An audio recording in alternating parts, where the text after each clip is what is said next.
আসসালামু আলাইকুম প্রিয় দর্শক, অন্য মঞ্চের আলাপচারিতায় আপনাদের সকলকে স্বাগত জানাচ্ছি। আসসালামু আলাইকুম, আদাব এবং নমস্কার। বিএনপির সাবেক মন্ত্রী এবং একসময় জিয়াউর রহমানের খুব ঘনিষ্ঠ ছিলেন কর্নেল অলি আহমেদ, তিনি তারেক রহমানকে পরামর্শ দিচ্ছেন যেন ঢাকার বাইরে রাত না কাটান। কি হচ্ছে তারেক রহমানকে ঘিরে, কি হচ্ছে তার সম্প্রতি গৃহীত ইন্টারন্যাশনাল পলিটিক্যাল স্ট্র্যাটেজি নিয়ে, এবং রাখাইন স্টেটে আরাকান আর্মির কি অবস্থা বর্তমানে। তো আজকে সকাল 8:30টায় মার্কিন রাষ্ট্রদূত বাংলাদেশের প্রধানমন্ত্রী তারেক রহমানের গুলশানের বাসভবনে তিনি মিটিং করেছেন 8:30টায়। কি বিষয়ে মিটিং করেছেন সেটি নিয়ে আলোচনা চলছে। মূলত এই চায়নার সাথে মিয়ানমার হয়ে বাংলাদেশের একটি করিডোর, একটি সংযোগ রাস্তা তৈরি করা এবং সেই জন্য বাংলাদেশ করিডোর দেবে, এটি নিয়ে চায়নায় গিয়ে আলোচনা করে এসেছে। এছাড়া মোংলা পোর্টের রক্ষণাবেক্ষণের দায়িত্ব চীনকে দেবে বলে একটি আলোচনা প্রধানমন্ত্রী চীনে যে সেরে এসেছেন। মোংলা পোর্ট হলো ভারতের জন্য কৌশলগত দিক দিয়ে অত্যন্ত গুরুত্বপূর্ণ একটা পোর্ট। তো সেই পোর্টে কেন চীনকে দেয়া হবে সেটি নিয়ে জানতে চেয়েছেন ব্রেন্ট স্টেনসন। যে করিডোরকে দেওয়া নিয়ে এত কিছু হলো ডক্টর ইউনূসের আমলে, ডক্টর খলিল আরাকান আর্মির সাথে মিটিং করলেন, জাতিসংঘের মহাসচিব টেকনাফ এলেন রোহিঙ্গা শিবির পরিদর্শন করবার লক্ষ্যে, রোহিঙ্গা শিবিরের সাথে তিনি বিশাল জনসভা করলেন, কিন্তু সবকিছুর উদ্দেশ্য ছিল যে সেখানে একটা হিউম্যান করিডোর দেওয়া। সেই করিডোরের মাধ্যমে বলা হচ্ছিল যে হিউম্যান সাপোর্ট গুলো যাবে, কিন্তু আসলে সেই করিডোর আরাকান আর্মি ব্যবহার করবে, কিংবা যে বিচ্ছিন্নতাবাদী সশস্ত্র গোষ্ঠীরা রয়েছে যারা মিয়ানমারের জান্ত্রা সরকারের সাথে লড়াই এবং সংগ্রামে রত, তাদের সহযোগিতা করবার জন্যই একটি করিডোর দেওয়ার আলোচনা চলছিল। কিন্তু ডক্টর ইউনূস শেষমেশ করিডোরটা দিয়ে যেতে পারেননি এবং সেই সময় সেনা প্রধান বলেছিলেন যে কোনো করিডোর দেওয়া হবে না।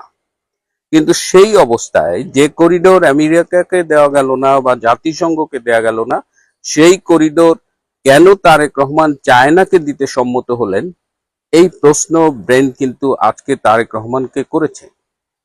এই যে জিও পলিটিক্যাল সিচুয়েশনে আমেরিকার যে অবস্থান, তারেক রহমানের যে চীন প্রীতি এবং ব্রেন ক্রিস্টেনসনের যে বাংলাদেশে অ্যাসাইনমেন্টের অন্যতম লক্ষ্য হলো বাংলাদেশের চীনের উপরে প্রভাব কমানো, সব মিলিয়ে কিন্তু একটা জটিল পরিস্থিতির সৃষ্টি হয়েছে। এবং এই অবস্থায় ব্রেন ক্রিস্টেনসন কিন্তু বেশ কড়া ভাষায় এই প্রশ্নগুলো বাংলাদেশের প্রধানমন্ত্রীকে করেছেন।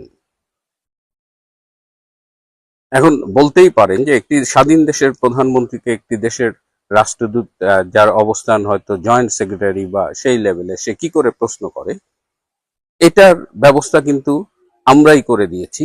আমরা বাংলাদেশের যারা আমেরিকার সাথে দাসত্বের চুক্তি সই করেছে, এবং এই যে 2 বছর আগের জুলাই আগস্টে যে রেজিম চেঞ্জ, এখন বলা হচ্ছে সেই রেজিম চেঞ্জের অন্যতম হিরো ছিল মার্কিন রাষ্ট্রদূত পিটার হাস।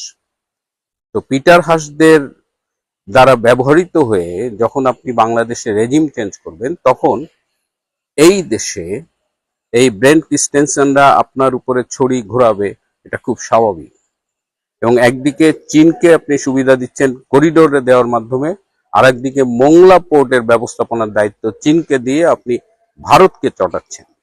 ঠিক এমন একটা মুহূর্তে চটাচ্ছেন যখন গতকাল নয়াদিল্লিতে বাংলাদেশের একাধিকবারের নির্বাচিত প্রধানমন্ত্রী শেখ হাসিনার সাথে ভারতের একটি অত্যন্ত গুরুত্বপূর্ণ প্রতিনিধি দল সাক্ষাৎ করেছে, সেখানে একজন মন্ত্রীও ছিলেন। এবং ঠিক তখনই আমরা দেখছি যে ভারতে যে মার্কিন রাষ্ট্রদূত সার্জিও গার্ড, তিনি এক্স হ্যান্ডেলে টুইট করে বলছেন যে একটি ভালো দক্ষিণ এশিয়া গড়বার একদম দ্বার প্রান্তে। তো বাংলাদেশকে এতটা অস্থির রেখে তো দক্ষিণ এশিয়াকে ভালো হিসেবে গড়বার কথা নয়। তাহলে আলোচনাটা আসলে কোন লেভেলে চলছে? পর্দার আড়ালে কি ঘটছে, যে সার্জিও গার বলছেন দক্ষিণ এশিয়া, একটা ভালো দক্ষিণ এশিয়া গড়বার দ্বার প্রান্তে, ঠিক একই সময়ে ভারতের উচ্চ প্রতিনিধি দল শেখ হাসিনার সাথে দেখা করছেন এবং বাংলাদেশে তারেক রহমানের উপরে একটি প্রেশার তৈরি করা হয়েছে তার এই চায়নার প্রতি প্রীতি বা যে চায়নার প্রতি যে দহরম মহরম সেটার কারণে। এবং ঠিক এই সময়ে আমরা ডক্টর খলিলকে কিন্তু ঠিকমতো দেখছি না। যত জটিলতা, যত মারপ্যাচ, এগুলো কিন্তু খলিলের মাধ্যমেই বাঁধানো হয়েছে। খলিল আমেরিকার হয়ে খেলছে, আবার তিনি চীনে গিয়ে তারেক রহমানের সাথে চীনের সম্পর্ক নিয়ে কাজ করছে। অর্থাৎ অনেকেই এখন বিএনপির, বিশেষ করে সিনিয়র নেতৃবৃন্দ ডক্টর খলিলের উপরে ভীষণ ক্ষুব্ধ। তারা মনে করছেন যে ডক্টর খলিল তারেক রহমান এবং বর্তমান সরকারকে বিপদে ফেলছে। তার মানে দক্ষিণ এশিয়ার জিওপলিটিক্যাল সিচুয়েশন, যে রেজিম চেঞ্জে বলা হয় যে আমেরিকার হাত ছিল, সেই জায়গা থেকে কিন্তু এখন পরিস্থিতি বদলে গেছে। এখন ভারত, আমেরিকা, বাংলাদেশের বিভিন্ন স্টেক হোল্ডার্স, তাদের মধ্যে আলোচনা চলছে এবং এই আলোচনার একটাই লক্ষ্য যে সবাই মিলে এইখানে কি করে মার্কিন ভারতের স্বার্থ সংরক্ষণ করে একটা নতুন বন্দোবস্ত করা যায়, সেই আলোচনায় চলছে।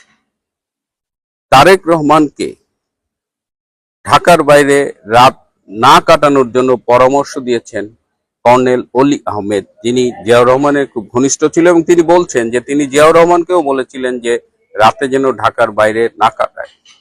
কেন হঠাৎ করে তারেক রহমানের এই নিরাপত্তা হুমকি? এবং আমরা দেখেছি যে তারেক রহমানের নিরাপত্তা সম্প্রতি বাড়ানো হয়েছে। তিনি গতকালও তার প্রতিরক্ষা উপদেষ্টা ডক্টর ব্রিগেডিয়ার অবসরপ্রাপ্ত শামসুল ইসলামের সাথে মিটিং করেছেন। অর্থাৎ তারেক রহমানের নিরাপত্তার ঝুঁকি একটা বাস্তবতা এবং তিনি যেভাবে সাপের লেজ দিয়ে কান চুলকাচ্ছেন, একদিকে মার্কিন ভারতের আশীর্বাদে ক্ষমতাসীন হয়েছেন, আবার তাদের স্বার্থের বিপক্ষে গিয়ে চীনের সাথে রাজনীতি করছেন, যেটা চীন, পাকিস্তান, তুরস্ক, এটা তার হলো জন্মের রাজনীতি, পুরনো রাজনীতি। তো এই যে পরস্পর বিপরীতমুখী দুটো শক্তির মাঝখানে তিনি নিজেকে দাঁড় করাচ্ছেন, সেখানে তার নিরাপত্তা বিঘ্নিত হবে, এটা কিন্তু অবাক হবার কিছু নয়। এদিকে আরাকান আর্মি তারা লড়াই করছে রাখাইন স্টেটে এবং সেখানে দেখা গেছে যে আজকে সকালে ব্যাপক এয়ার স্ট্রাইক হয়েছে এবং ৭২ জন আরাকান আর্মির সৈনিক নিহত হয়েছেন। তার মানে ওই ফ্রন্টে কিন্তু লড়াই চলছে এবং মিয়ানমারের জান্তা সরকার ভীষণ অ্যাগ্রেসিভ হয়েছে। আবার আরাকান আর্মিকে দিয়েও তারা, যারা আরাকান আর্মিকে ব্যাক করছে, তারাও চাইছে যে আরাকান আর্মিকে দিয়ে রাখাইন স্টেটে একটা একটু নাম মাত্র হলেও একটা স্টেট ডিক্লেয়ার করা, স্বাধীন ইন্ডিপেন্ডেন্ট একটা স্টেট বা কান্ট্রি ডিক্লেয়ার করা। তো আরাকান আর্মির ওই সাইডে ম্যাসিভ গন্ডগোল চলছে এবং এই সময়ে নাইক্ষ্যংছড়ি সীমান্তে একজন তুরস্কের নাগরিকের লাশ পাওয়া গেছে। ধারণা করা হচ্ছে যে তিনি সম্ভবত আরাকান আর্মিকে ড্রোনের উপরে প্রশিক্ষণ দিতে এসেছিলেন। ওরা আজ এ পর্যন্তই। ভালো থাকবেন, সুস্থ থাকবেন। এই যে ডিপ স্টেট আমরা বলি, সেনাপ্রধান ছিল এই ডিপ স্টেটের ফেস, তিনি রিপ্রেজেন্ট করছিলেন ডিপ স্টেট। এটা আমি বলবো যে আমাদের রাজনৈতিক দেউলিয়াতের পরিচয়, যে আমরা একদিকে বলবো যে আমরা আধিপত্যবাদে বিশ্বাস করি না, কিন্তু বিষয়টা হচ্ছে যে আমরা কার আধিপত্যবাদে বিশ্বাস করি না। আমরা একটা দেশকে আধিপত্যবাদের অভিযোগ দিয়ে তার সাথে সম্পর্ক প্রায় বিচ্ছিন্ন করে রাখছি। ভারতকে আমরা প্রভু হিসেবে মানতে রাজি না, কারণ তারা আমাদের মতোই দেখতে, আমাদের মতোই গায়ের রং, আমাদের মতো খাবার দাবার, সে আমার প্রভু হতে পারে না। কিন্তু হ্যাঁ, যারা আগে ছিল আমাদের প্রভু, ব্রিটিশরা, তাদের মতো লোক হলে আমরা তাদের প্রভু হিসেবে আমরা দেখতে চাই। কাজে আমরা খুবই পুলকিত আমেরিকাকে প্রভু হিসেবে পেতে, এবং এই সংসদ সদস্যরা সেটাই প্রমাণ করলেন। সংসদ ভবনে এই আয়োজনটা করে তারা প্রমাণ করলেন যে তারা নতুন প্রভু পেয়ে কত আনন্দিত, এবং তার প্রভুকে তোষামত করার জন্য তার আর কত কি করতে পারেন, সেটাই এখন দেখার বিষয়। এক ধরনের আমেরিকান লবিস্ট হিসেবেই তারা থাকবে, কারণ তারা আমেরিকাকেই প্রমোট করবে জাতীয় সংসদ। বর্তমান বিএনপি দলীয় সংসদ সদস্য সংরক্ষিত আসন থেকে নির্বাচিত সানজিদা ইসলাম তুলি নতুন করে পিটার হাসের বিষয়টি নিয়ে এসেছেন, সাবেক মার্কিন রাষ্ট্রদূত। তিনি নাকি জুলাই আন্দোলনের হিরো। এই ভিডিওটা অ্যাকচুয়ালি কবে আমরা জানি না, তবে নিঃসন্দেহে সাম্প্রতিক সময়ে জুলাই আন্দোলন নিয়ে যে এত কথাবার্তা হচ্ছে, সেই কথাবার্তার মধ্যে পিটার হাসকে কেন জুলাই আন্দোলনের হিরো বানানো হচ্ছে? তাহলে কি একে একে সবকিছু বেরিয়ে আসছে যে জুলাই আন্দোলনটা আসলে কাদের ব্লু প্রিন্টে হয়েছে, কারা নেপথ্যে কাজ করেছে? আপনার কি মনে হয়? দেখুন, আমার মনে হয় যে আমেরিকানদের যে সম্পৃক্ততা এই 2024 সালের আন্দোলনের সাথে যে একটা সম্পৃক্ততা ছিল, সেটা কিন্তু নতুন কথা না। সেটা কিন্তু ধরুন তত্ত্বাবধায়ক সরকার, সরি, অন্তর্বর্তীকালীন সরকারের দু একজন উপদেষ্টা যারা পরবর্তীতে এনসিপিতে যোগ দিয়েছেন, আসিফ মাহমুদ তাদের একজন, তাদের মুখ থেকে আমি শুনেছি যে আমেরিকান এম্বাসির সাথে তাদের যোগাযোগ ছিল। ঠিক কি ধরনের সহায়তা পেয়েছে, কি ধরনের যোগাযোগ ছিল, সেটার বিস্তারিত তিনি বলেননি, কিন্তু তিনি এটুকু বলেছিলেন যে আমেরিকান এম্বাসির সাথে তাদের যোগাযোগ ছিল। আর আরো অনেক কথা বলা হয় যে আমেরিকান এম্বাসিতে অনেক আন্দোলনের সময় যারা পলাতক ছিলেন, যাদেরকে পুলিশ খুঁজছিল, তাদেরকে আশ্রয় দেওয়ার জন্য আমেরিকান এম্বাসির লোকজন সহায়তা করেছে। এরকম গল্প অনেক বেরিয়েছিল এক সময়, 2024 সালেই বেরিয়েছিল। কাজেই আমেরিকান এম্বাসি যে আন্দোলনকারীদের সাথে যোগাযোগ রাখছিল এবং তাদেরকে কোনো না কোনোভাবে সহায়তা করছিল, তা নিয়ে কোনো সন্দেহ নেই। এবং পিটার হাস যেহেতু অ্যাম্বাসেডর ছিলেন, সেই জন্য সঞ্জিদা ইসলাম তুলি তাকে একজন হিরো ভাবতেই পারেন, কারণ এটা তাদের আন্দোলন ছিল এবং তাদের বিজয় হয়েছে। কাজেই পিটার হাস যদি সেই আন্দোলনে সহায়তা করে থাকে, তাহলে তাকে তিনি হিরো হিসেবে দেখবেন। এখন সহায়তার মাত্রা কি ছিল, কিভাবে সহায়তা করেছেন, কি দিয়ে সহায়তা করেছেন, এইসব তথ্য তো এখনো প্রকাশ পায়নি। কাজেই আমরা বলতে পারবো না যে আমেরিকানরা একেবারে মূল গতি চালক ছিল কিনা, এই পুরো আন্দোলনের মূল চালিকা শক্তি আমেরিকানরা ছিল কিনা, এইটা বলা যাবে না, কারণ আমরা পুরো বিস্তারিত ডিটেল এখনো জানি না। সজীব ভুইয়া, আসিফ মাহমুদ সজীব ভুইয়া, অন্তর্বর্তী সরকারের সাবেক উপদেষ্টা এবং ছাত্র নেতা, তিনি স্পষ্টভাবে বলেছেন যে স্টেটের পক্ষ থেকে তাদের সাথে যোগাযোগ করা হয়েছিল, তারা ইচ্ছে করলে অন্তর্বর্তীকালীন সরকারকে আরো কন্টিনিউ করতে পারতো, 2029 সাল পর্যন্ত ক্ষমতা থাকতে পারতো। সেই আসিফ মাহমুদ সজীব ভুইয়ার কাছ থেকে তো কেউ এখনো পর্যন্ত কোনো জবাবদিহিতা আদায় করার চেষ্টা করেনি যে ডিপ স্টেটের সেই ব্যক্তিগুলো কারা, এবং তার আগেও তাদের সঙ্গে কোনো যোগাযোগ ছিল কিনা। এই বিষয়গুলো কি কখনোই খোলাসা হবে, নাকি এভাবেই ধূম্রজালের মধ্যে রয়ে যাবে? না, আপনি যখন ডিপ স্টেট শব্দটা ব্যবহার করবেন, তখন কিন্তু কোনো নাম আপনি বলবেন না, কারণ ডিপ স্টেট হচ্ছে একটা অদৃশ্য একটা জিনিস, এটা একটা আইডিয়া, এটা কোনো ব্যক্তি না। আজকে এক ব্যক্তি আছে, পরে আরেক ব্যক্তি আছে, কিন্তু এই ডিপ স্টেট তার কাজ যা সেটা সে করতেই থাকবে। এবং আমরা দেখেছি অনেকে যেটা ব্যাখ্যা দিয়েছে যে বাংলাদেশের রাজনৈতিক উত্থান পতনে এই ডিপ স্টেট যাদেরকে বলা হয়, মূলত তারা হচ্ছে সেনাবাহিনী, আমলাতন্ত্র একটা অংশ, মূলত গোয়েন্দা সংস্থাগুলো এরা, এবং এদের সাথে কিছু কিছু ব্যবসায়ী জড়িত থাকে, এবং হয়তো কিছু বিদেশি এমবাসি বা অন্য থিঙ্ক ট্যাঙ্কের একটা ভূমিকাও এখানে থাকতে পারে। মূলত হচ্ছে যে তারা রাজনীতিকে নিয়ন্ত্রণ করে না সেভাবে, কিন্তু বাংলাদেশে যেটা দেখা যায় যে যখনই কোনো গ্যাঞ্জাম সৃষ্টি হয় বা একটা সাংবিধানিক বিপর্যয় সামনে আসে বা সাংবিধানিকভাবে দেশটা লাঞ্ছিত হয়ে যাবে, তখন এই নেপথ্য থেকে একটা শক্তি বেরিয়ে আসে জিনিসটাকে হ্যান্ডেল করার জন্য। আপনি দেখেন 5ই অগস্ট, এটা কিন্তু রাজনৈতিক দলগুলো পরিস্থিতি সামাল দেয়নি। শেখ হাসিনা যখন চলে গেলেন, তার প্রস্থানও কিন্তু নিশ্চিত করলো সেনাবাহিনী। এটা কিন্তু শেখ হাসিনা নিজের থেকে একটা গাড়িতে চড়ে বা একটা হেলিকপ্টারে চড়ে দৌড় মারেননি, সেনাবাহিনী এটাকে নিশ্চিত করেছে, অর্গানাইজ করেছে তার নিরাপদ প্রস্থান। এবং তারপরে এই পরিস্থিতি সামাল দিল কে? সেনাপ্রধান। তিনি কিন্তু রাজনৈতিক দলগুলোকে ক্যান্টনমেন্টে ডেকে পাঠালেন, তাদের সাথে বৈঠক করলেন, তাদেরকে নিয়ে গেলেন বঙ্গভবনে। কাজেই এই যে ডিপ স্টেট আমরা বলি, সেনাপ্রধান ছিল এই ডিপ স্টেটের ফেস, তিনি রিপ্রেজেন্ট করছিলেন ডিপ স্টেট সেখানে ওই পরিস্থিতিতে।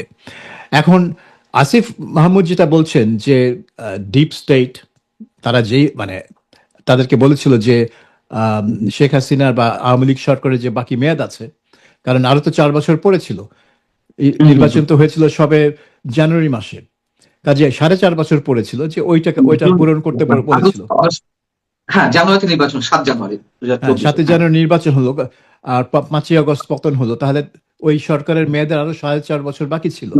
হয়তো হতে পারে এই যাদেরকে আমরা ডিপ স্টেট বলছি, সেনাবাহিনী, গোয়েন্দা সংস্থা, আমলাতন্ত্রের একাংশ, ব্যবসায়ী বা অনেক অনেক ধরনের লোক আছেন যারা পেছন থেকে আম, পরিস্থিতি নিয়ন্ত্রণ ঠিক করেন না, কিন্তু আমি বলবো যে তারা পরিস্থিতি কোন দিকে যাচ্ছে সেটার একটা দিক নির্দেশনা বা তাদের একটা চিন্তা আছে যে রাষ্ট্র কি, মানে রাষ্ট্র কি হবে, কি হওয়া উচিত, এবং সেটার বাইরে যেন রাষ্ট্র না যায়।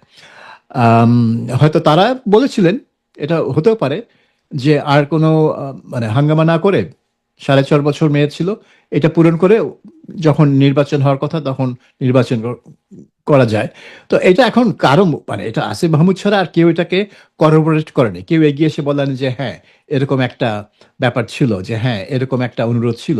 এই অনুরোধটা কি শুধু আসিফ মাহমুদকেই করা হয়েছে নাকি অনেক মানে মোহাম্মদ ইউনূসকেও করা হয়েছে, আমরা জানি না সেটা। কাজে এটা আমরা ধরে নিতে পারি যে এটা হতেও পারে আবার নাও হতে পারে।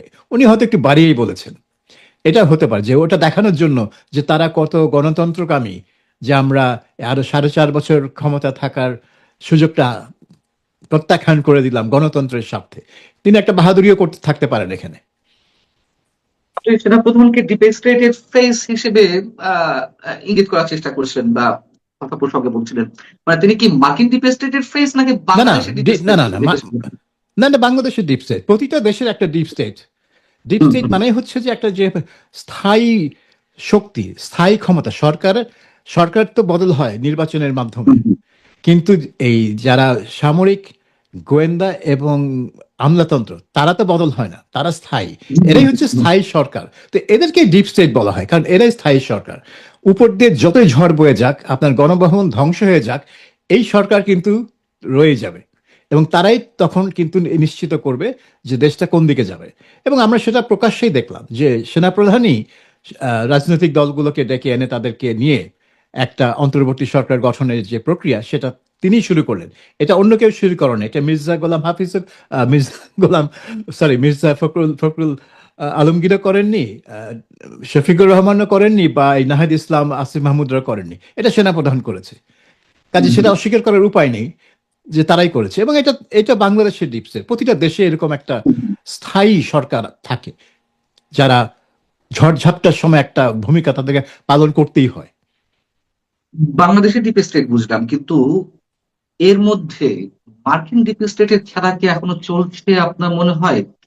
যদি এক্সাম্পল হিসেবে নিয়ে আসি, যেটি আবার নতুন করে এই শব্দটা আলোচনায় এসেছে যে এই ঘটনাকে কেন্দ্র করে আমাদের জাতীয় সংসদের সামনে যুক্তরাষ্ট্রের স্বাধীনতা দিবস উদযাপিত হলো। এমন না যে মার্কিন দূতাবাস থেকে আয়োজিত হয়েছে, তারা অবশ্য বিহাইন্ড দ্য স্ক্রিন তারাই একটি করতে প্ররোচিত করেছে বা অনুরোধ জানিয়েছে, যেভাবে বলে না কেন। বাংলাদেশ সংসদে যে ককাস গঠিত হয়েছে বাংলাদেশ যুক্তরাষ্ট্র সম্পর্কিত, সেই ককাসের আয়োজনে ডক্টর ওসমান ফারুক সভাপতিত্ব করলেন। জাতীয় সংসদের সামনে আমাদের পতাকা বা পাশে যুক্তরাষ্ট্রের পতাকা উঠলো। আমার একটু জানতে চাওয়া, যেহেতু আন্তর্জাতিক জায়গা থেকে আপনার এই বিষয়ে নিশ্চয়ই যথেষ্ট জানা শোনা রয়েছে, পৃথিবীর আর কোন সংসদের সামনে, যেহেতু এটি একটি সংবেদনশীল জায়গা, সেন্সিটিভ এরিয়া, অন্য কোনো রাষ্ট্রের এই ধরনের সমাবেশের মাধ্যমে পতাকা ওড়ে, অন্য কোনো রাষ্ট্রের পতাকা? আর এই বিষয়টিকে কেন্দ্র করে যা কিছু হচ্ছে, ককাস গঠন থেকে শুরু করে, এবং সেই ককাসে কারা রয়েছে আপনারা জানেন, আপনি জানেন, সব মিলিয়ে আপনি কিভাবে দেখছেন বিষয়টি? আমি এরকম ঘটনা কখনো দেখিনি বা শুনিনি যে কোনো একটা দেশের সংসদ ভবন প্রাঙ্গণে অন্য একটা দেশের একটা জাতীয় দিবস পালন করা হচ্ছে এবং সেই দেশের পতাকা উত্তোলন করা হচ্ছে। এটা আমি কখনো দেখিনি। যেমন বাংলাদেশে কখনো আপনি অন্য কোনো দেশের জাতীয় দিবসে সংসদ প্রাঙ্গণে উদযাপন আপনি দেখেছেন বলে আমার মনে নেই। আমি দেখিনি। আমি যেসব দেশের, এবং আমি অন্য বিদেশেও কোনো এমন কোনো ঘটনা আমি দেখিনি। যুক্তরাষ্ট্রে কংগ্রেস প্রাঙ্গণে অন্য কোনো দেশের জাতীয় দিবস পালিত হয়েছে, সেখানে কংগ্রেস সদস্যরা গিয়ে অন্য দেশের জাতীয় পতাকা উত্তোলন করেছে, এরকম ঘটনা আমার জানা মতে নেই। এখন আছে কিনা হয়তো কেউ বলবে যে হ্যাঁ অমুক সালে তমুক ঘটনা ঘটেছিল, হতেও পারে, কিন্তু আমার জানা মতে নেই। কাজে এটা আমার কাছে খুবই একটা উদ্ভট একটা জিনিস যুক্তরাষ্ট্রের 2050তম জন্মবার্ষিকীতে বাংলাদেশে একটা অনুষ্ঠান হবে, সেটা আহামরি আশ্চর্যের কিছু না। এটা যুক্তরাষ্ট্রের এমবাসি অর্গানাইজ করবে, তারাই এটা হোস্ট করবে। তাদের বিশাল একটা এমবাসি বাংলাদেশে, ঢাকা শহরে, ম্যাসিভ। তো সেখানে প্রচুর জায়গা আছে এরকম একটা বড় অনুষ্ঠান করার, এবং অনুষ্ঠানটা অত বড় ছিল তাও না। আপনি যদি প্যান্ডেলটা দেখেন, Limited guest বিশাল ছিল। কিছু না, বিশাল কিছু না। এটা তাদের ওখানেই করতে পারতো, কিন্তু এটা আপনি যেটা বলছেন যে এটা তারা অর্গানাইজ করেনি, এটা করেছে আমাদের বাংলাদেশের জাতীয় সংসদের একটা গ্রুপ, যারা নিজেদেরকে আমেরিকা বিষয়ক কনকস হিসেবে গঠন করেছেন, তারা করেছে। তো এইটা আমি বলবো যে এটা আমেরিকান ডিপ স্টেটের কোনো কাজ না। এটা আমি বলবো যে আমাদের রাজনৈতিক দেউলিয়াতের পরিচয়। যে আমরা একদিকে বলবো যে আমরা আধিপত্যবাদে বিশ্বাস করি না, কিন্তু প্রশ্ন হচ্ছে, বিষয়টা হচ্ছে যে আমরা কার আধিপত্যবাদে বিশ্বাস করি না। আমরা একটা দেশকে আধিপত্যবাদের অভিযোগ দিয়ে তার সাথে সম্পর্ক প্রায় বিচ্ছিন্ন করে রাখছি, কিন্তু আবার আমরা স্বেচ্ছায় আর একটা দেশের আধিপত্য, মানে কি বলবো, এটা আমাদের ঘাড়ে নিয়ে আসার জন্য উদগ্রীব হয়ে আছি। তো এটা হচ্ছে আমাদের এক ধরনের ওই কলোনিয়াল মাইন্ডসেট। আমরা কলোনাইজড হতে চাই, আমাদের সাইকোলজি, আমাদের মাইন্ডসেটটা হচ্ছে কলোনাইজড। আমরা চাই একটা প্রভু। এখন ভারতকে আমরা প্রভু হিসেবে মানতে রাজি না, কারণ তারা আমাদের মতোই দেখতে, আমাদের মতোই গায়ের রং, আমাদের মতোই খাবার দাবার। সে আমার প্রভু হতে পারে না। কিন্তু হ্যাঁ, যারা আগে ছিল আমাদের প্রভু, ব্রিটিশরা, তাদের মতো লোক হলে আমরা তাদের প্রভু হিসেবে আমরা দেখতে চাই। কাজে আমরা খুবই পুলকিত আমেরিকাকে প্রভু হিসেবে পেতে, এবং এই সংসদ সদস্যরা সেটাই প্রমাণ করলেন। সংসদ ভবনে এই আয়োজনটা করে তারা প্রমাণ করলেন যে তারা নতুন প্রভু পেয়ে কত আনন্দিত, এবং তার প্রভুকে তোষামত করার জন্য তার আর কত কি করতে পারেন, সেটাই এখন দেখার বিষয়।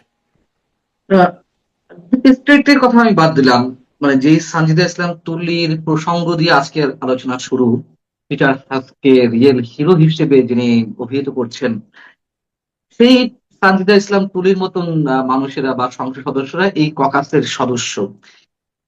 এই ককাসের কাজটা আসলে কি? মানে বাংলাদেশ মার্কিন সম্পর্ক উন্নয়নের জায়গা থেকে কাজ করার মতো লোকের তো অভাব নেই সরকারের মধ্যে, বা দুই রাষ্ট্রের প্রতিনিধিরও অভাব নেই। মার্কিন চুক্তি যেখানে রয়েছে, আমাদের দাসত্বমূলক চুক্তি অনেকে অভিহিত করছেন, সেখানে আবার ককাস গঠিত হলো। আপনার কি মনে হয় এই ককাস কাদের স্বার্থ রক্ষা করবে? আচ্ছা, আপনি দেখুন বড় বড় দেশগুলায়, যেমন ধরুন ব্রিটেন বা আমেরিকা, তাদের সংসদে কিন্তু অন্য দেশকে নিয়ে ককাস এভাবে থাকে। যেমন ব্রিটিশ পার্লামেন্টেও বাংলাদেশ সম্পর্কিত একটা ককাস, তারা হয়তো ককাস বলে না, এটা আমেরিকানরা বলে ককাস, এবং সেই অনুযায়ী বাংলাদেশিরাই বলছে ককাস। আম, এখানে আছে, কিন্তু তাদের কাজ হচ্ছে কি, এটা কেন করে তারা? কারণ আমেরিকা বলুন, ব্রিটেন বলুন, জার্মানি বলুন, তারা বাংলাদেশের সাথে তাদের সম্পর্কটা কিরকম? তারা বাংলাদেশকে সহায়তা দেয়, তারা বাংলাদেশকে অনুদান দেয়, তাদের বাংলাদেশকে অন্যভাবে সহায়তা করে, বাণিজ্যে ছাড় দিয়ে। বাংলাদেশ কিন্তু এদেরকে কিছু দেয় না, বাংলাদেশ কিন্তু এদের কাছ থেকে নেয়। এবং সেই জন্য এইসব দেশগুলো বাংলাদেশের অভ্যন্তরীণ রাজনীতিতেও একটা ভূমিকা রাখে। আপনি দেখুন, এইসব দেশের রাষ্ট্রদূতরা কিন্তু সারাক্ষণই দেশের রাজনীতি নিয়ে মন্তব্য করে। তারা মানে কিছু বললে দেশের পত্র পত্রিকা বড় করে ছাপা হয় যে অমুকে এই কথা বলেছেন, সেই কথা বলেছেন।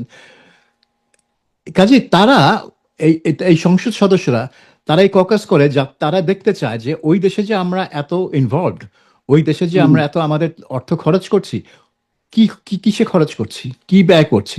তারা কিন্তু নিজেদের স্বার্থ দেখার জন্য এই ককাসটা গঠন করে।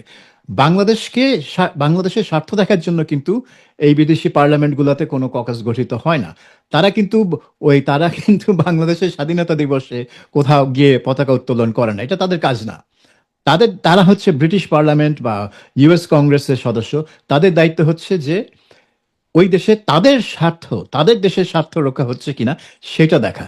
কিন্তু বাংলাদেশে যারা ককাস করলো, এখন আপনি বলেন বাংলাদেশ আমেরিকাকে কি দেয়, কি নিয়ে বাংলাদেশ এরা বাংলাদেশ আমেরিকার দিকে তাকাবে যে আমরা যা দিচ্ছি, আমরা যা করছি, এটা ঠিক মতো হচ্ছে কিনা, আমেরিকা মানে ঠিক মতো বিহেভ করছে কিনা, আমাদের স্বার্থ অনুযায়ী করছে কিনা।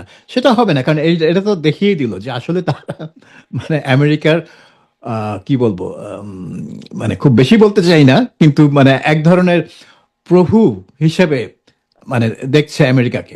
কাজে এই ককাসের কাজই হবে ওইটা করা। এটা বাংলাদেশের স্বার্থ হচ্ছে এরা আমেরিকার সম্পর্ক বাংলাদেশে কিভাবে উন্নত করা যায়, আমেরিকার ইমেজ কিভাবে বাংলাদেশে উন্নত করা যায়, আমেরিকা কত সুবিধা বাংলাদেশে পেতে পারে সেদিকেই কাজ করবে। অর্থাৎ আমি মনে করছি না যে এরা বাংলাদেশের স্বার্থ দেখবে এখানে, আমার মানে সেটা মনে যদি হয় না। একটু সরাসরি বলতে হয়, অনেকে যেমন ভাবে বলছেন যে আসলে তারা মার্কিন লবিস্ট হিসেবে কাজ করবেন সংসদের মধ্যে, বিষয়টি কি এরকম? আমি ওইটাই বলছি যে তারা আমেরিকান স্বার্থ বেশি দেখবে বাংলাদেশের স্বার্থ দেখাচ্ছে, এবং আমেরিকার ইমেজ কিভাবে ইমপ্রুভ করা যায়, আমেরিকার সাথে বাংলাদেশের সম্পর্ক কিভাবে ইমপ্রুভ করা যায় সেই কাজটা তারা করবেন। অর্থাৎ আপনি বলতে পারেন যে এটা হচ্ছে আমেরিকা, এক ধরনের আমেরিকান লবিস্ট হিসেবেই তারা থাকবে, কারণ তারা আমেরিকাকেই প্রমোট করবে জাতীয় সংসদে। এবং শুধু জাতীয় সংসদে না, কারণ সংসদ সদস্যদের তো বিভিন্ন জায়গায় প্রভাব থাকে, তারা বিভিন্ন মিনিস্ট্রিতে লবি করতে পারে, তারা প্রধানমন্ত্রীর কাছে লবি করতে পারে, অন্যান্য মিনিস্টারের কাছে লবি করতে পারে, মিডিয়ার কাছে তারা লবি করতে পারে একটা বিষয় নিয়ে। কাজেই সেখানে অনেক অনেক কিছুই তারা করতে পারে, কিন্তু মানে তারা বাংলাদেশ কি পাচ্ছে আমেরিকার কাছ থেকে, বা বাংলাদেশের, এখন ব্যাপার হচ্ছে যে আমেরিকা যেভাবে চলে সেখানে তো বাংলাদেশের কোনো বক্তব্য নাই, কোনো ভূমিকা নেই। বাংলাদেশের যেরকম আছে, আমেরিকা বলুন, ব্রিটেন বলুন, জার্মানি বলুন, তারা তো প্রতিনিয়তই বাংলাদেশকে মানে সবক দিচ্ছে যে কিভাবে দেশ চালাতে হয়, কিভাবে আরো বেশি গণতন্ত্র করতে হয়, কিভাবে উদার হতে হয়, এসব সবক তো এরা দিচ্ছে। বাংলাদেশ কি আমেরিকাকে সেই ধরনের কোনো সবক দিতে পারবে? দিচ্ছে? দেওয়ার কোনো রাস্তা আছে? তাহলে এই সংসদ সদস্যরা আমেরিকায় গিয়ে বলতে পারবে যে তোমাদের এটা ঠিক হচ্ছে না, এটা করো, এটা করো? তো এই ককাসের কাজ হবে মানে, মানে বিদেশি সংসদের ককাস গুলো যেভাবে কাজ করে বাংলাদেশের এই সব এই ককাসের কাজ হবে তার একেবারে উল্টো।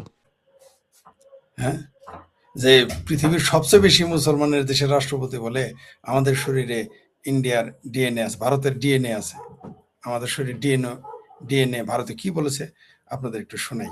ইন্দোনেশিয়ার রাষ্ট্রপতি প্রবৌ সুবিয়ান্তো, প্রবৌ সুবিয়ান্তো, হ্যাঁ, ভারত সফরের ঠিক আগে জিনোম সিকুয়েন্সিং বা ডিএনএ পরীক্ষা করে জানতে পারেন যে তার শরীরে ভারতীয় ডিএনএ রয়েছে। জাকার্তায় ভারতের প্রধানমন্ত্রী নরেন্দ্র মোদীর উপস্থিতিতে ভারতীয় প্রবাসীদের এই অনুষ্ঠানে তিনি এই তথ্যটি তুলে ধরেন। নিজের ভারত সফরের পূর্বে করা ওই জেনেটিক টেস্টে তার শরীর ভারতীয় বংশোদ্ভূত হওয়ার প্রমাণ পান বলে জানান। কে জানান? ইন্দোনেশিয়ার রাষ্ট্রপতি। প্রধানমন্ত্রী নরেন্দ্র মোদীজি তার প্রতিক্রিয়ায় বলেছেন এই বক্তব্যকে তিনি স্বাগত জানান এবং ইন্দোনেশিয়ার রাষ্ট্রপতিকে কোটি ভারতীয়র মন জয় করে নিয়েছেন বলেছেন। মজার ছলে রাষ্ট্রপতি প্রভা সুবিয়ন্ত হাস্য করে আরো জানান, আমার শরীরও ভারতের ডিএনএ আছে। যখনই আমি ভারতীয় সঙ্গীত শুনি আমার শরীর নড়তে শুরু করে। তার ধারণা অনেক মন্ত্রী জেনারেলরাও ভারতীয় গান পছন্দ করেন, তাদের শরীরেও হয়তো ভারতের ডিএনএ থাকতে পারে। হ্যাঁ,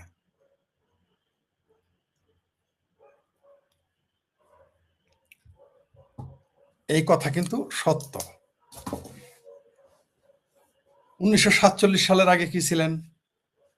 47-এর পর 25 বছর হলো পাকিস্তানি। আমাদের বাপ চাচারা ছিল, জ্যাঠারা ছিল। 71-এর পরে আমরা বাংলাদেশি, আমার বাপ বাংলাদেশি হয়ে গেল, পাকিস্তান থেকে বাংলাদেশি। 47-এর আগে কি ছিল? আমাদের দাদারা সব ভারতীয়। তাহলে আপনার ইতিহাস কত? বাংলাদেশ হয়েছে 54 বছর, 55 বছর, পাকিস্তান হয়েছে 75 বছর, মানে 25 বছর পাকিস্তানি ছিলাম। তার মানে 75 বছর আগে আমরা সবাই ভারতীয়। এতে তো লজ্জার কিছুই নেই। কিন্তু বাংলাদেশে কিছু বাঙ্গু নিজেকে তুর্কি, আফগানি,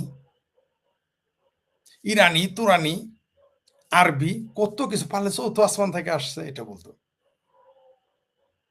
কেউই মানে আলী, তারপর খলিফা ওসমানে 4 খলিফা এবং নবীর বংশধর বলে। আরেকটু যদি সুবিধা পারতো তাহলে বলতো যে আদমের একেবারে ডাইরেক্ট আদমের বংশধরের তালিকা দিয়ে দিত আপনাকে। এই দেশে দেখেছি আমরা, কিন্তু নিজেদের ভারতীয় বল না। অথচ ভারত হলো পৃথিবীর একমাত্র জীবন্ত সভ্যতা, আর সব সিভিলাইজেশন ডেড, মৃত। পৃথিবীতে অনেক ভাষা যেমন মৃত হয়ে গেছে, তেমনি অনেক সভ্যতা মৃত। মিশরের যে সভ্যতা ছিল, সিরিয়ার যে সভ্যতা ছিল, ইরাকের যে সভ্যতা ছিল, এগুলো সব মৃত। আমেরিকার ওই যে ইনকাম মায়া, ওগুলো আরো পুরনো, আর ওইগুলো মৃত। একটা মাত্র লাইভ মানে জীবন্ত সভ্যতা, সেটা ভারত। এই যে ভারতে হাজার হাজার বছর যাবৎ নির্যাতন নিপীড়ন হয়েছে, দখল করেছে, লুট করেছে, তা তো এই সভ্যতা ধ্বংস করা যায় নাই। একটাই জীবিত, আমরা সেটা প্রাউড করতে পারি, কিন্তু আরেকে আমরা গালি দেই। আরে ভাই, আমি ভারতীয় সভ্যতার অংশ বলা মানে আমি নরেন্দ্র মোদীর লোক না। নরেন্দ্র মোদীও ভারতীয় সভ্যতার অংশ। আমি নিজেকে যখন বলি আমি ভারতীয় সিভিলাইজেশনের, ভারতীয় সভ্যতার অংশ, তখন আমি হিন্দু না, কারণ হিন্দু ধর্মের আগে ভারতীয় সভ্যতা আসছে। ভারতীয় সভ্যতার অংশ হলো হিন্দু ধর্ম, ভারতীয় সভ্যতার অংশ হলেন আপনি আমি। ভারতীয় সভ্যতার অংশ আমরা। এই কথাটা এই দেশের মূর্খরা তো বুঝবেই না, বাঙ্গ মুসলমানরা তো বুঝবেই না, এই দেশের শিক্ষিত টাউট বাটপার বুদ্ধিজীবীরও বলবে না। আমি যখন নিজেকে ঘোষণা, ইন্দোনেশিয়ার প্রেসিডেন্ট বলতেছে তিনি হচ্ছেন ভারতীয় সভ্যতার অংশ, তিনি হচ্ছেন ভারতীয় তিনি পরীক্ষা করেছেন তার শরীরে ভারতীয় ডিএনএ, তো সত্য। এখন আমি ভারতীয়দের উদাহরণ দিচ্ছি না, আমি পাকিস্তানের একজন প্রখ্যাত জীবন্ত বুদ্ধি জীবিত আছে এখন, তার উদাহরণ দিই, যিনি জানে মানে একজন কলম নিগার মানে বুদ্ধিজীবী পাকিস্তান, তার নাম হাসান নিসার। তিনি বারবার বলতেন যে এই উপমহাদেশের মুসলমানেরা আইডেন্টিটি ক্রাইসিসে ভুগে। তারা নিজের তুর্কি মনে করে, নিজের আফগানি মনে করে, নিজের মানে পাকিস্তানিরাও খোদ পাকিস্তান, যেমন বাংলাদেশের কিছু পেয়ার পাকিস্তানি আছে না, নিজেরা পাকিস্তানি বলে আরাম পায়, আবার পাকিস্তানিরা নিজের আরবি, তুর্কি, আফগানি, তারপর আরবি এগুলো বলে নিজের তৃপ্তি লাভ করতে চায়, নিজেরা মুসলমান বলে। কিন্তু মুসলমান হলো একটা ধর্মের, যারা ইসলাম, ইসলাম হইলো, মুসলমান হলো একটা সম্প্রদায়ের নাম, মুসলমান কোন সভ্য না তা না। এটা আপনাকে মনে রাখতে হবে। যে কেউ মনে করেন একজন লোক অস্ট্রেলিয়া থাকে, সে মুসলমান হতে পারে, কিন্তু ওই লোক কিন্তু বাঙালি না, ভারতীয় সভ্যতার না। একজন লোক আর্জেন্টিনার হইতে পারে মুসলমান, সে কিন্তু আরব না। আবার বাংলাদেশের একজন মুসলমান হইতে পারে, সে কিন্তু আরব নয়। অস্ট্রেলিয়ান মুসলমান কিন্তু আরব নয়। আবার আরবিরা কিন্তু বাঙালি নয়, আরবিরা কিন্তু ভারতীয় নয়, মিশরীয়রা কিন্তু ভারতীয় নয়, মায়া সভ্যতার মানুষ কিন্তু ভারতীয় নয়, ব্যাবিলনের সভ্যতা, সুমেরীয় সভ্যতার যারা, তারা কিন্তু ভারতীয় নয়। এগুলো মনে রাখতে হবে, বুঝতে হবে। ওগুলো ডেট একমাত্র, আমরা এটা গর্ব করা উচিত। কিন্তু আমরা ভারতীয় সভ্যতা বলতে হিন্দু, কত বড় গবেট হইলে কেবল এটা চিন্তা করা সম্ভব। তবে হাসান নিসার বলেছেন যে আইডেন্টিটি ক্রাইসিসে ভোগে। একটা উদাহরণ দেই, ভারতের মুসলমান মানে আমি 47-এর আগের ভারতের মুসলমান, মানে পাকিস্তান, বাংলাদেশ অঞ্চল সবার কথাই বলতেছি। ঐতিহাসিক একটা নিদর্শন দেই আপনাকে, একের বেশি দিনের না, এই যে কিছুদিন আগের। তখন ভারতে খিলাফত আন্দোলন চলতেছে। খিলাফত আন্দোলন কি? সারা দুনিয়াতে তারা খিলাফত চায়। তুর্কি খিলাফত তখন ভাঙনের মুখে, কে ভাঙতেছে? নরেন্দ্র মোদী কিন্তু ভাঙতে যায় নাই, বিজেপি ভাঙতে যায় নাই, আরএসএস ভাঙতে যায় নাই। তুর্কি খেলাফত কে ভেঙেছে? ওই যারা কি কি জন্য দেখেন, ফার্তুগাল আর কি সুলতান সুলেমান দেখে একেবারে খুশি সুধীর ভাই হয়ে যান। তাদের বলি, তুর্কি খেলাফত কে ভেঙেছে? নরেন্দ্র মোদীর বাপে, শুভেন্দু অধিকারীর দাদা, তসলিমা নাসরিনের খালু, আসাদ নূরের শ্বশুর, হবু শ্বশুর। না, আমার শ্বশুর গেছে তুরস্কের খেলাফত ভাঙতে। কে ভাঙতে গেছে জানেন? আরবরা। ওই যে আজকে যে সৌদি আরব বলেন, তখন ওটার নাম নজদার হেজাজ। কান খোলকর শুন লিজিয়ে, বাংলা গেলে তো আবার আপনাদের ভালো লাগে না, কান খোলকর শুন লিজিয়ে ইতিহাস, ঠিক আছে?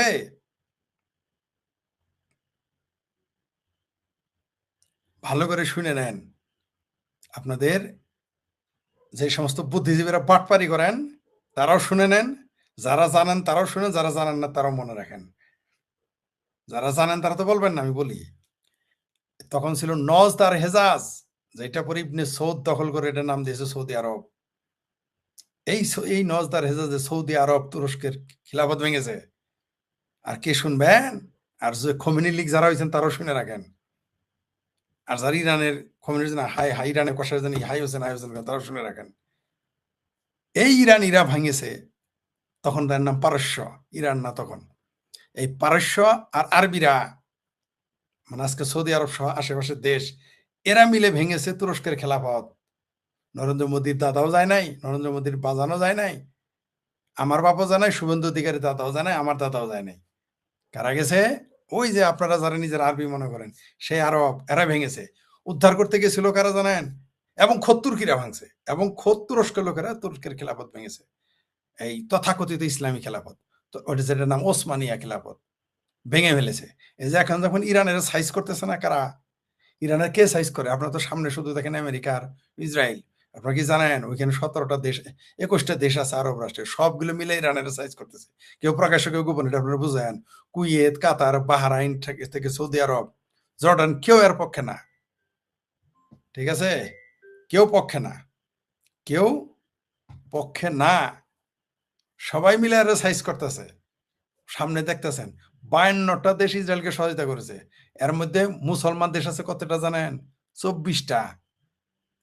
একটা নাম বলবো, আর একটা নাম বলি দূরে, আজারবাইজান। ইরানকে সহযোগিতা করতেছে। আর এই যে ইসরায়েলকে জ্বালানি দেয় কারা? তুরস্ক।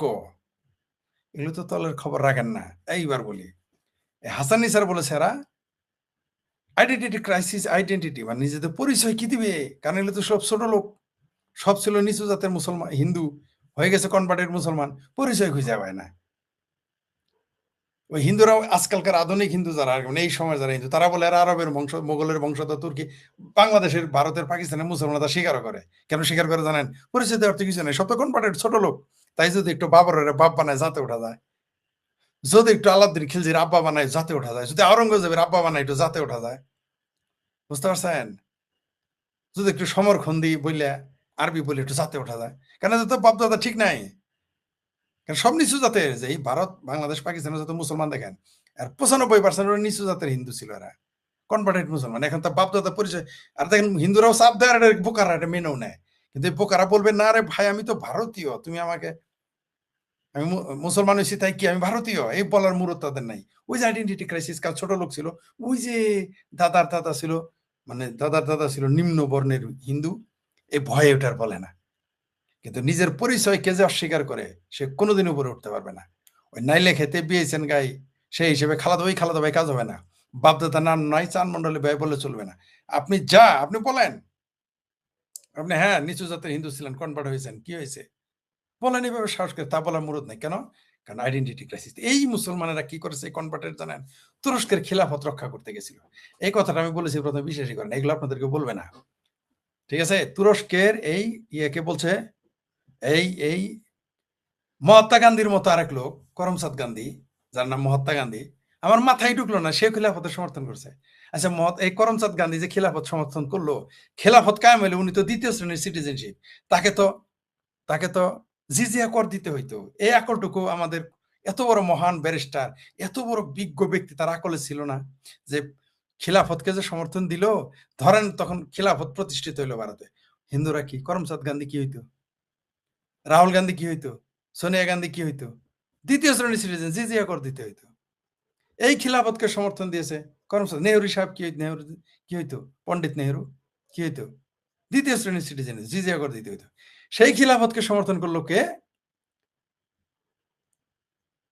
তার দুই কি যেন আলী ব্রাদার্স, 2 আলী ব্রাদার্স খিলাফত সমর্থন করলো। মুসলিম লীগ, পরে তারা মুসলিম লীগ করেছে। বুঝতে পারছেন কারা মুসলিম লীগ হয়? মুসলিম লীগ থেকে আবার যায় তারা করছে কি? কংগ্রেস।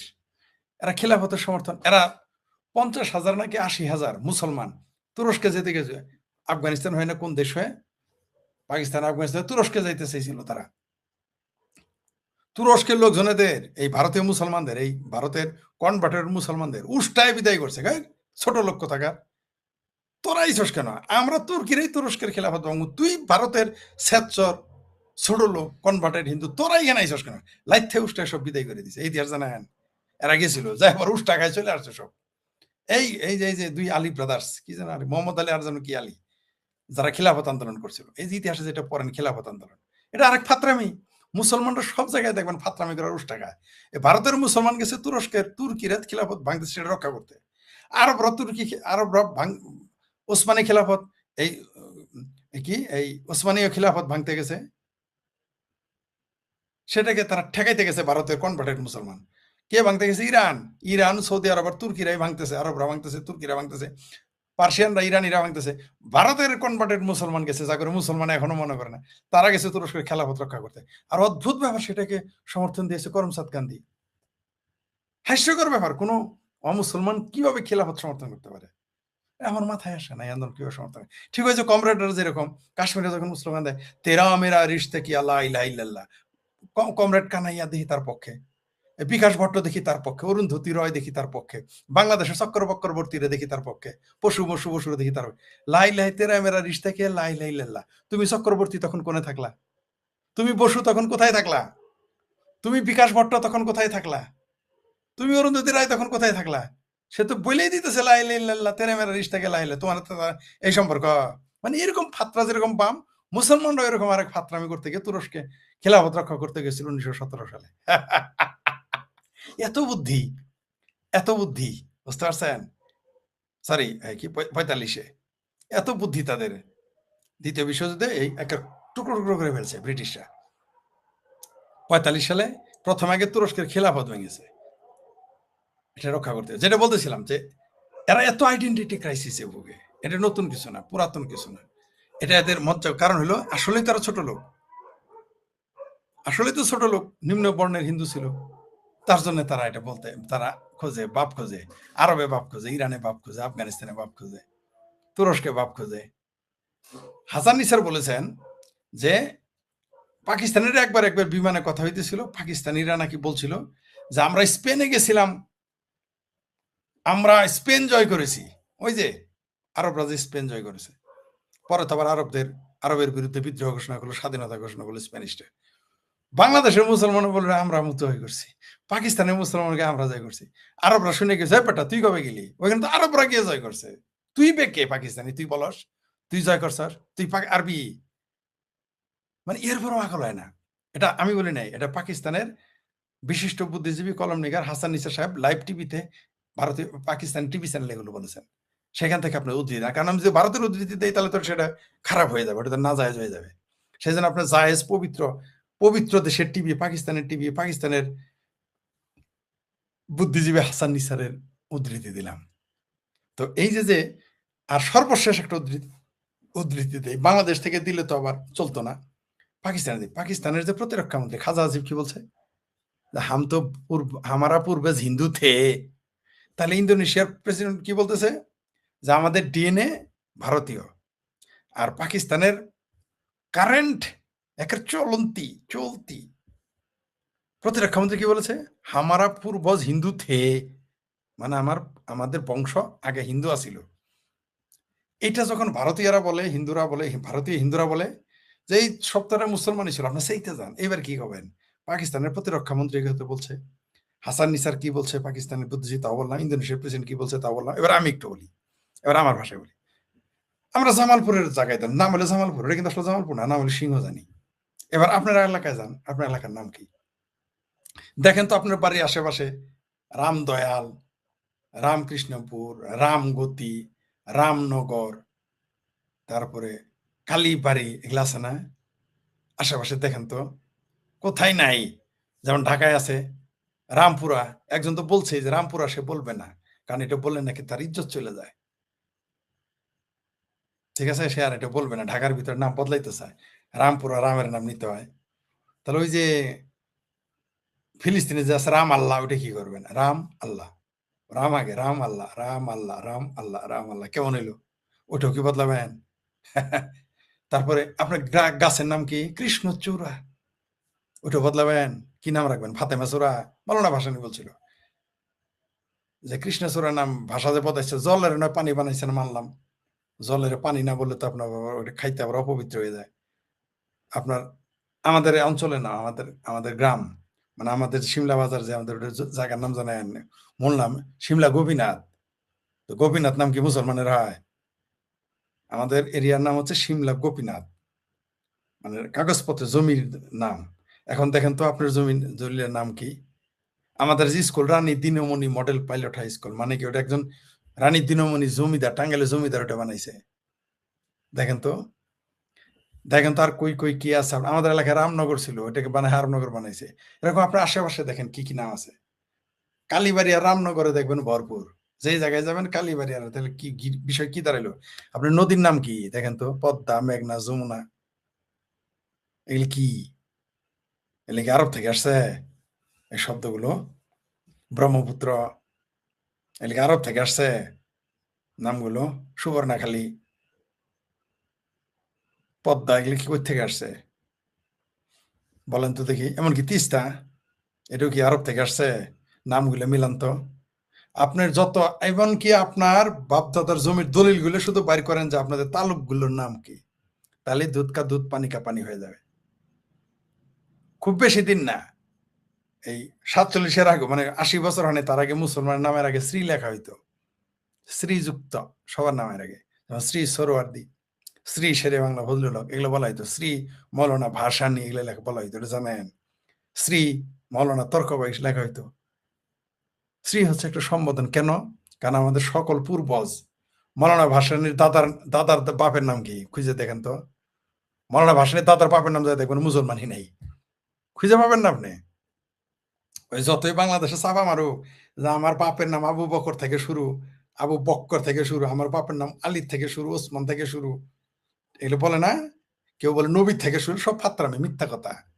এই যে বাংলাদেশের যারা বলে আমার নবী, আমি হলাম নবীর বংশধর, সৈয়দ, সৌদি আরবে যায় বলে না কেন? সেটা ভাঙ্গা মার দিবে একেবারে, ওটা যারা জানে তাই বলতে পারো। বললেই অমনি ধরে ফেলবে। যা ঘোষণা দিতে বলেন না। গাবগাছি বলছে না মৌলানার বাপ, ওর আগের নাম হলো কি আব্বাসি, পিছনে সামনে হলো সৈয়দ, পিছনে হলো আব্বাসি, এলো মৌলানা গাবগাছি। মানে সে দুই জায়গায় আছে। সৌদি আরব যায় বলুক না দেখি ওরা কি করে। শুধু পাকিস্তানে লাহোরের একজন লোক আরবিদের যে পোশাক আরবের মানুষ পরে, হুবহু ওই পোশাকটা পরেছিল। কানটা ধরে, ভিডিওটা দেখেন নাই?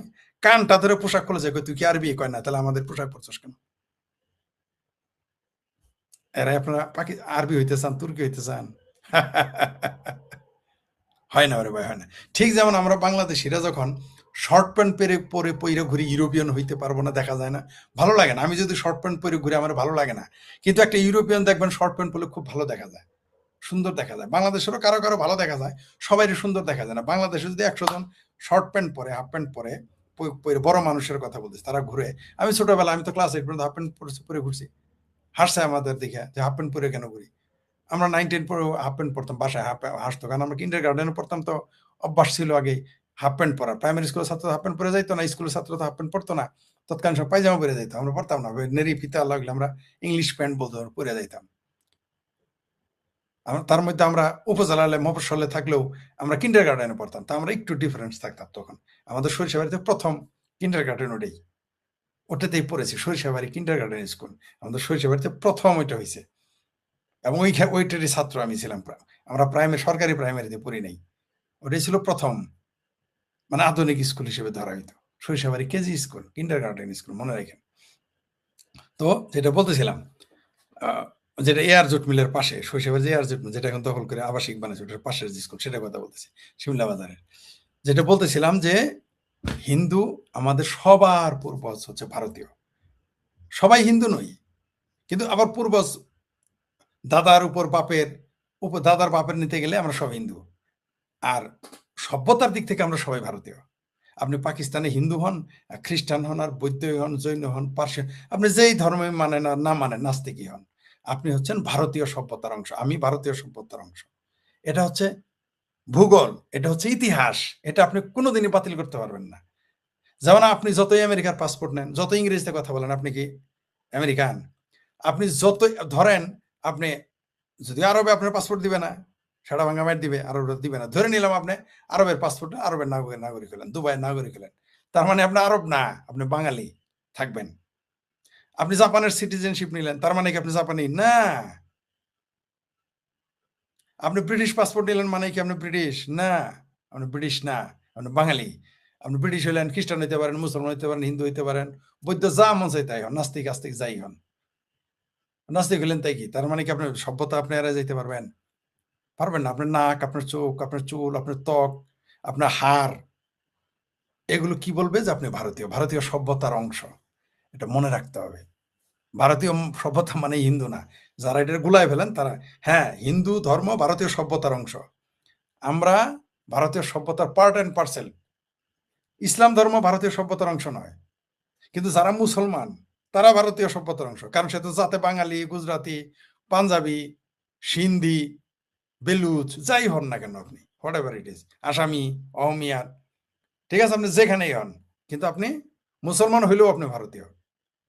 কিন্তু ইসলাম ভারতীয় সভ্যতার অংশ নয়। ভারতীয় সভ্যতার অংশ কি কি? খ্রিস্টান ধর্ম ভারতীয় সভ্যতার অংশ নয়, সংস্কৃতির অংশ নয়। এখানে হলো হিন্দু, জৈন, পার্সি, শিখ, এমনকি এথিজম। এই যে যে নাস্তিক শব্দটাকে দেখলে আপনারা ভালো এই ইউরোপে যাওয়ার ভিসার জন্য নাস্তিক হইতে চায়। আরে ভাই, নাস্তিকিজম নাস্তিক্যবাদ ভারতীয় সভ্যতার অংশ রে ভাই, ইউরোপের না, এটা ভারতীয় সভ্যতার অংশ। সেই জন্য আমি মনে করি যত নাস্তিক আছে তারা ভারতীয় নাগরিকত্ব পাওয়ার তাদের অধিকার রাখে।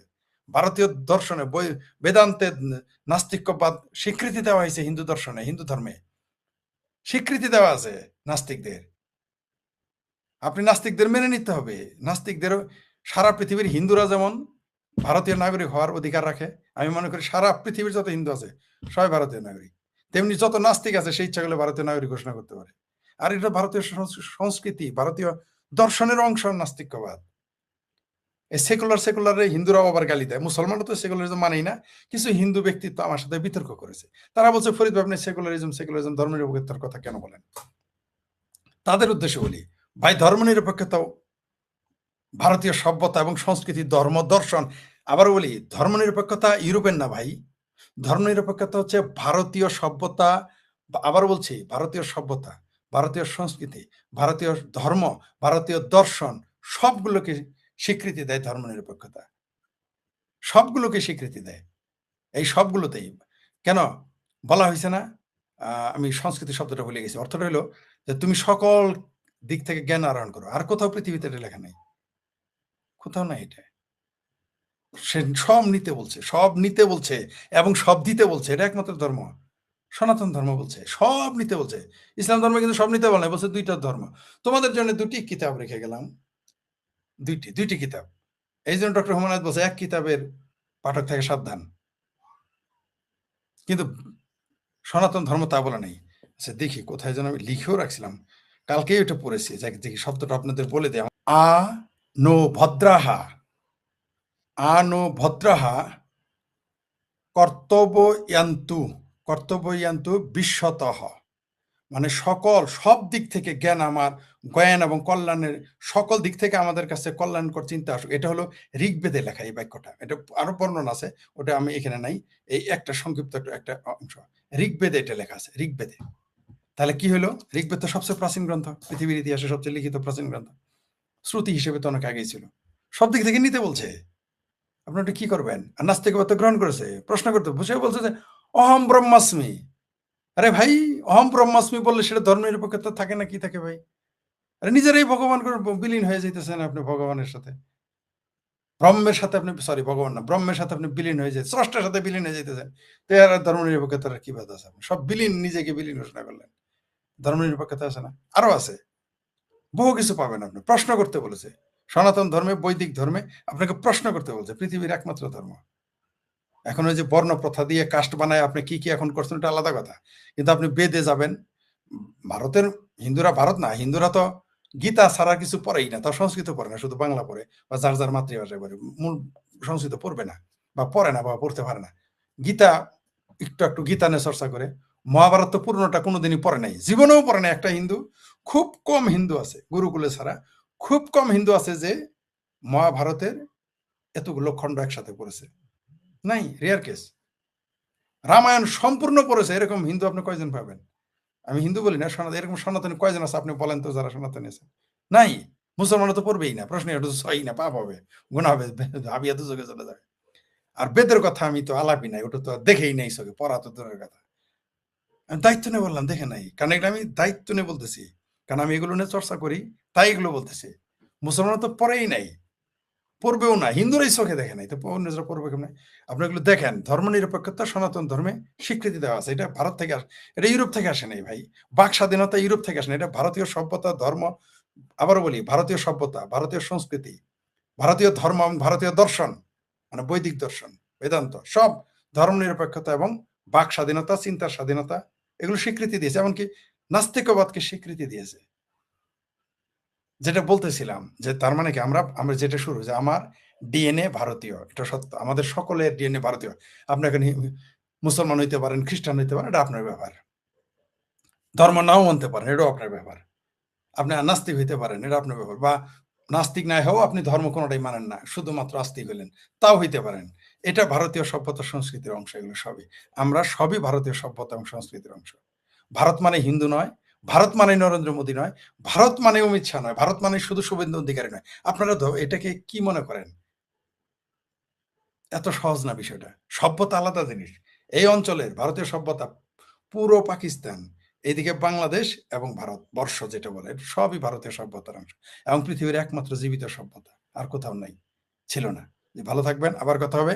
তবে ইন্দোনেশিয়ার প্রেসিডেন্টের এই কথায় এবং পাকিস্তানের খাজা আসিফের, প্রতিরক্ষা মন্ত্রী খাজা আসিফের কথায় আমি জানি বাঙ্গু, বিশেষ করে বাংলাদেশে বাঙ্গু মুসলমান, এমনকি হিন্দু ভারতীয় মুসলমানদেরও পিত্তি জ্বলে যেতে পারে। পাকিস্তানে তো জ্বলতেই আছে, জ্বললে কিছু করে, কিন্তু এটাই সত্য। আমরা সবাই ডিএনও, এটা আমার কথা না, কিন্তু ভারতের ইন্দোনেশিয়ার প্রেসিডেন্ট বলেছেন এবং এটা এবং সত্য। আমরা আসলেই আমাদের শরীরে ভারতের ডিএনএ আমরা বহন করতেছি, কোনো সন্দেহ নেই। এটার সাথে ধর্মের সম্পর্ক না, সভ্যতার সংস্কৃতি আলাদা জিনিস। আপনি ধর্ম না মানলেও আপনি ভারতীয় সভ্যতার অংশ, ধর্ম মানলেও আপনি ভারতীয়। আপনি ইসলাম ধর্ম গ্রহণ করলে, আরবের ইসলাম বা আরবের খ্রিস্টান ধর্ম, ইসাই ধর্ম গ্রহণ করলেও আপনি, যেমন আমেরিকার একজন খ্রিস্টান কিন্তু আরব না, সে কিন্তু খ্রিস্টান। মনে করেন কেন? যদি ইসাই ধর্ম কিন্তু আরব, এই সব ধর্ম মিডল ইস্ট থেকে আসছে। এগুলো আব্রাহামিক, ইহুদি ধর্ম, খ্রিস্টান ধর্ম, ইসলাম ধর্ম সবই আরব থেকে আসছে। তার মানে এই না আপনি এই ধর্ম গ্রহণ করলে আপনি আরব হয়ে যাবেন না। আপনি যে যে সভ্যতার, যে সংস্কৃতি, আপনি তাই। যেমন আমি বাঙালি, আমি গুজরাটি নই। আমি গুজরাটে গিয়ে ভাষা শিখলাম, গুজরাটে গিয়ে বিয়ে করলাম, মানে আমি গুজরাটি নই।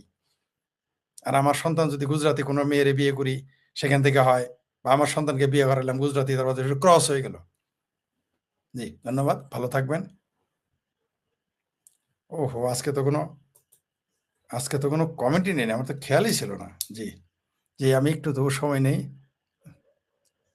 জি, চমৎকার চমৎকার, জি, খেয়ালে জি জি জি, ধন্যবাদ আপনাকে। জি,